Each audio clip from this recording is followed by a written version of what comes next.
অন্তরে অন্তরে মাওলা তোমার ঘর, সেই ঘরে বৈশা তুমি খেলছো আপন পর।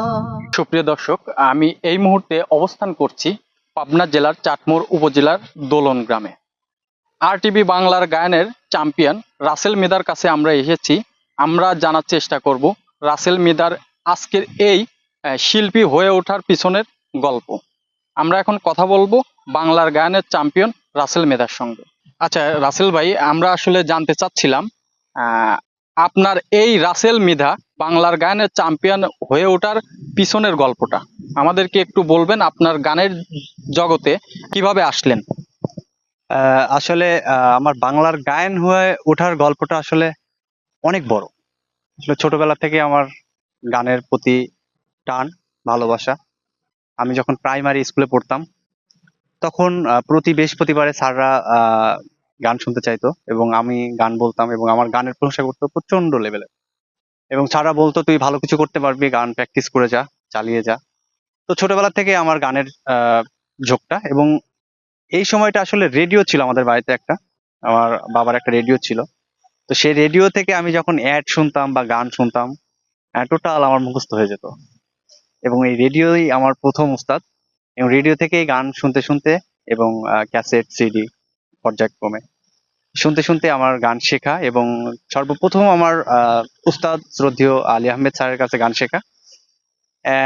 তারপরে বিভিন্ন কম্পিটিশন, বিভিন্ন জায়গায় আমি গান গেয়েছি, বিভিন্ন স্টেজ পারফর্ম করেছি। আস্তে আস্তে আস্তে আস্তে এভাবে আমার বাংলার গায়নে কম্পিটিশন করা এবং সেখানে এই চ্যাম্পিয়ন হওয়া। চাটমোহর, ভাঙ্গুড়া, ফরিদপুর তথা পাবনা তথা রাজশাহী বিভাগের পুরা মানুষ আমাকে এত এত সাপোর্ট এবং ভালোবাসা দিয়েছেন, যার ফলে আজকে আমি এই বাংলার গায়ন। তো সবার প্রতি অনেক অনেক ভালোবাসা, কৃতজ্ঞতা থাকবে এবং আমার এলাকার প্রতি সবসময় আমার এই ভালোবাসা থাকবে।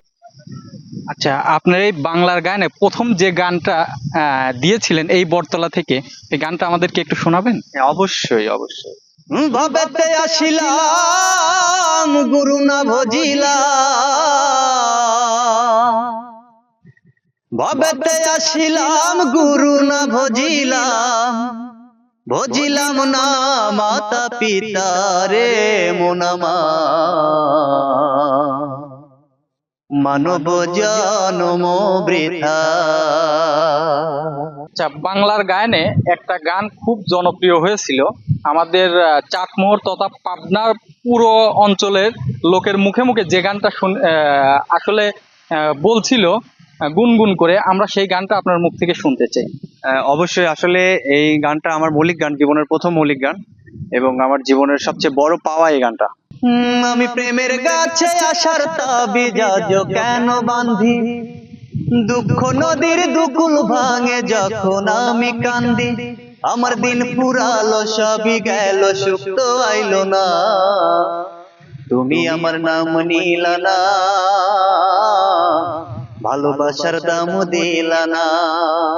তো আসলে এই অজানা কথাগুলো আসলে সবার মাঝে তুলে ধরার জন্য আমি এনটিভি কে অনেক অনেক ধন্যবাদ জানাচ্ছি। এত সুন্দর একটি আয়োজন, যার মাধ্যমে আমার দর্শক, আমার শুভাকাঙ্ক্ষী যারা আমাকে ভালোবাসে, তারা আমার মনের কথাগুলো জানতে পারবে। অনেক অনেক ধন্যবাদ, কৃতজ্ঞতা এনটিভি কে। সুপ্রিয় দর্শক, আমাদের সঙ্গে এত সময় ছিলেন বাংলার গায়নের চ্যাম্পিয়ন, চাটমোহরের কৃতি সন্তান রাসেল মিধা।